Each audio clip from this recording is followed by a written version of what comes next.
உலகெங்கிலும் இருந்து இந்த நிகழ்வை பார்த்து கொண்டிருக்கின்ற சன் தொலைக்காட்சி நேயர்களுக்கு அன்பின் வணக்கம்.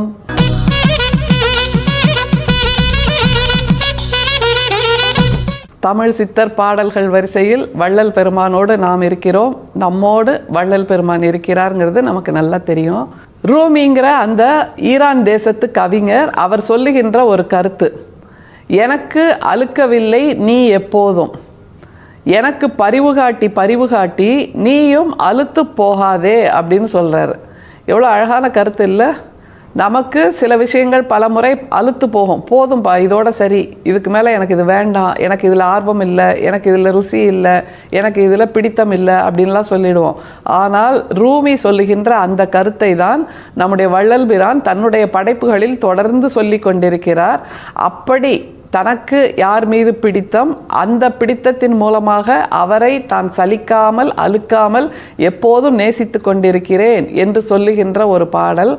அதை தவிர பிஸ்னஸ் பார்ட்னர்ஸ்னு இருப்பாங்க தெரியுமா? இப்போ ஒருத்தர் வியாபாரம் ஆரம்பிக்கிறார், வணிகம் ஆரம்பிக்கிறார் அப்படின்னா தான் மட்டுமே முதலீடு செய்து ஆரம்பிப்பதாக இல்லாமல் மற்றவங்களையும் ஒத்த கருத்துடைய ஒத்த சிந்தனையுடைய like minded friends and like minded பீப்புள்னு சொல்லுவோம்ல, அவங்களையும் தன்னோட கூட்டாளியாக சேர்த்துப்பாங்க. தன்னுடைய வணிகத்தில் கூட்டாக சேர்த்துக்கிட்டு வணிகம் பண்ணுவாங்க. பிஸ்னஸ் பார்ட்னர் அப்படின்னு பேர். அதில் ஒரு சிலர் ஸ்லீப்பிங் பார்ட்னராக இருப்பாங்க, ஒரு சிலர் ஒர்க்கிங் பார்ட்னராக இருப்பாங்க. ஆனால் இன்றைக்கி நம்முடைய வள்ளல் பிரான் சொல்லுகின்ற இந்த பாடலில் அவர் யாரோடு பார்ட்னர்ஷிப் எடுத்துக்கிறார் அப்படிங்கிறது ரொம்ப அழகாக இருக்குது. பொதுவாக நாம் இறை என்கின்ற அந்த தத்துவத்தை நம்மை விட உயர்ந்த ஒரு தத்துவமாக, எல்லா உயிரினத்திலும் மிக உயர்ந்த தத்துவமாக நினச்சிட்டு இருக்கோம்ல. ஆனால் வள்ளல் பிரான் அந்த இறை என்கிற தத்துவத்தோடையே ஒரு வணிக ஒப்பந்தம் போட்டுக்கிறாருங்க, பிஸ்னஸ் பார்ட்னர்ஷிப் போட்டுக்கிறாரு. அதுலேயும் 2 பேருமே ஒர்க்கிங் பார்ட்னராக இருக்கணும் அப்படின்னு வேற சொல்கிறாரு. என்ன அழகான சிந்தனை இல்லை? இதில் தான் நம்முடைய ரூபியோட கருத்து வருது. உன்னை நேசித்து எனக்கு அழுக்கவில்லை, எனக்கு பரிவு காட்டி நீயும் சலித்து போகாதேன்னு சொல்லுகின்ற மாதிரி இந்த பிஸ்னஸில், இந்த தொடர் வணிகத்தில் அல்லது இந்த தொடர் இயக்கத்தில் நீயும் நானும் கூட்டாளியாக இருப்போம் அப்படின்னு வள்ளல் பிரான் சொல்கிறாருன்னா, வணிகத்தை கொண்டு வந்து சித்தத்தில் சேர்த்து, சித்த இலக்கியத்தில் வணிகத்தை கொண்டு வந்து சேர்த்து 2 பேரும் கூட்டாளியாக இருப்போம்னு சொல்லக்கூடிய ஒரு புதிய சித்தாந்தத்தை நம்முடைய வள்ளல் பிரான் நமக்கு கொடுக்கிறார். தனித்திரு அலங்கல் அப்படிங்கிற பகுதியில் இருக்குது. 4 வரி பாட்டு தான். ஆனால் 4 வரி பாட்டில் தானே 400 அடையாளங்களை, 400 வண்ணங்களை, 400 எண்ணங்களை கொட்டி கொடுப்பது நம்முடைய வள்ளல் பிரானோட அடையாளம். அப்படியான ஒரு பாடல் பார்க்கலாமா? உன்னை விடமாட்டேன் நான், உன் ஆணை எம்பெருமான் என்னை விடமாட்டாய், இருவருமாய் மன்னி என்றும் வன்மையலாம் வல்ல வாய்மை அருளால் உலகுக்கு உண்மை இன்பம் செய்தும் உவந்து. நான் உன்னை விட மாட்டேன், நீ என்ன விட மாட்ட, சரி 2 பேரும் ஒருத்தருக்கு ஒருத்தர் இப்படி உபகாரம் பண்ணிக்கிறோம், உதவியாக இருக்கோம், அனுசரணையாக இருக்கோம். இப்படி அனுசரணையாக சும்மா இருந்துடலாமா? அப்படின்னா அடுத்த கட்டத்துக்கு அதை நகர்த்தணும்ல. அதுதானே எப்போதும் வியாபார ஒப்பந்தத்தின் சிறப்பு. முதல் போட்டு ஆரம்பிப்பாங்க, 1 வருஷத்துக்குள்ளே இந்த மாதிரி வெற்றி பெறணும் அப்படின்னு முதல்ல நினைப்பாங்க. அப்புறம் 1 வருஷத்தில் வெற்றி பெற்றாச்சுன்னா இது போதும்பா அப்படின்னு நினைப்பாங்களா என்ன?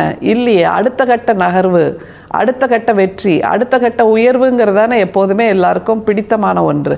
அப்படித்தான் வள்ளல் பிரான் அதை இறை என்கின்ற தத்துவம் அல்லது அவருடைய உணர்வு என்கின்ற ஒரு தத்துவம், அதோடு சேர்ந்து ஒரு கூட்டாளி ஆகிறார். சரி, நாங்கள் 2 பேரும் இப்படி அன்பாக இருக்கோம், அது போதும்னு நினச்சாரானா இல்லை, அடுத்த கட்டத்திற்கு அந்த அன்பை, நேசத்தை, தோழமையை, பரிவை, பாசத்தை எடுத்து செல்கிறார். அதுதான் இந்த பாட்டு. முதல்ல அவர் எனக்கு ஒன்றை பிடிக்கும், உனக்கு என்ன பிடிக்கும்னு சொல்கிறார் பாருங்க. உன்னை விடமாட்டேன் நான், உன் ஆணை எம்பெருமான் என்னை விடமாட்டாய். 2 பேரும் ஈக்குவலாக அன்பு செலுத்துகிறோம். எனக்கு நீ முக்கியம், உனக்கு நான் முக்கியம். யாரை பற்றி பேசுகிறார், யாரிடம் பேசுகிறார், அதுதான் ரொம்ப முக்கியம்.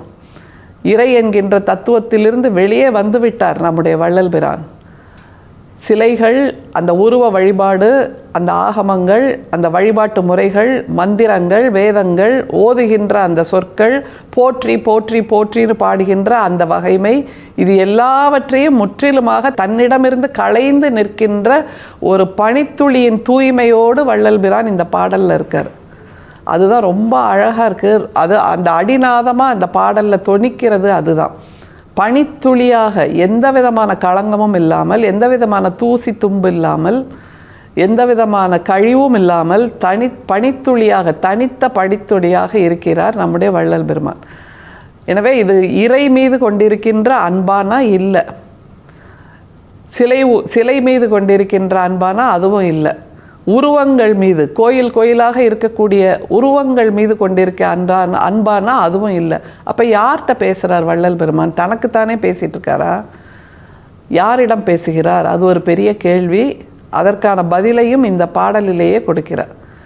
முதல்ல 2 வரியில் சொல்லிட்டாரா, எனக்கு ஒன்றை பிடிக்கும், உனக்கு என்ன பிடிக்கும். சரி, இதோட போதாது. இந்த 2 பேருக்குமான இந்த நேசத்தை அடுத்த கட்டத்திற்கு நகர்த்திட்டு போகணும். அதுக்கு என்ன செய்யணும்?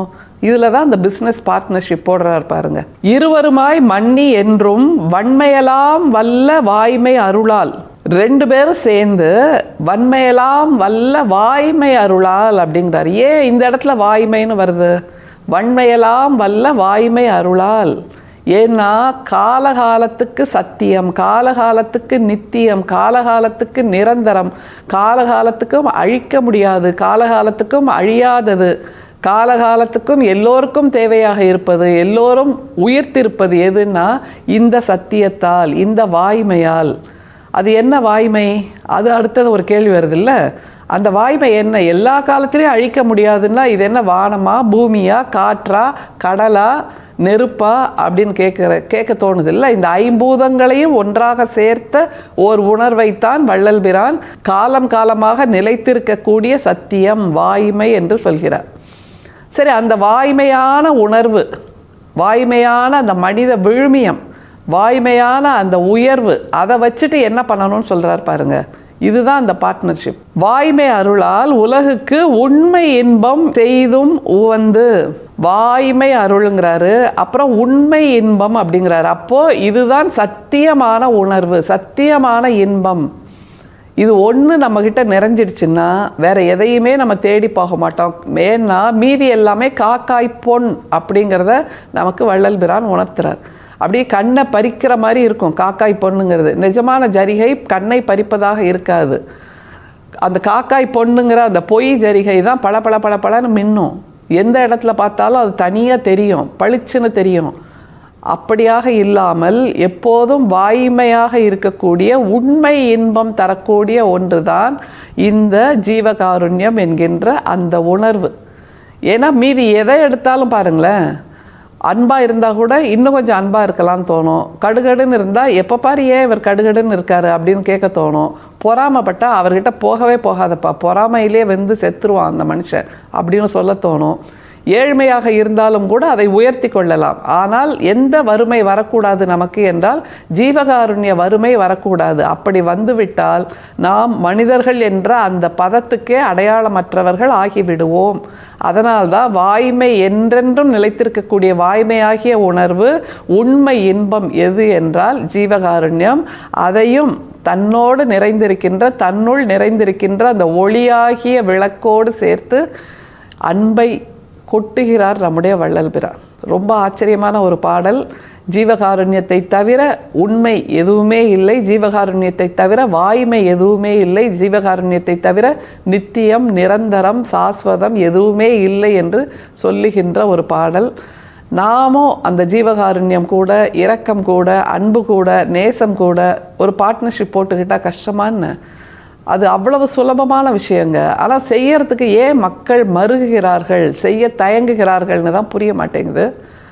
நாம் அந்த தயக்கத்திலிருந்து, மயக்கத்திலிருந்து வெளிவந்து நிச்சயமாக ஜீவகாருண்யத்தோடு ஒரு ஒப்பந்தம் போட்டுக்கொள்ளலாம். வாழ்நாள் முழுக்க ஜீவகாருண்யத்தை நமக்கு பிடிக்கும், நம்மை ஜீவகாருண்யத்துக்கு பிடிக்கும் என்று சொல்லக்கூடிய ஒரு வாழ்க்கை ஒப்பந்தம். அருட்பெரும் சோதி, அருட்பெரும் சோதி, தனிப்பெரும் கருணை, அருட்பெரும் சோதி. மீண்டும் சந்திப்போம். நன்றி, வணக்கம்.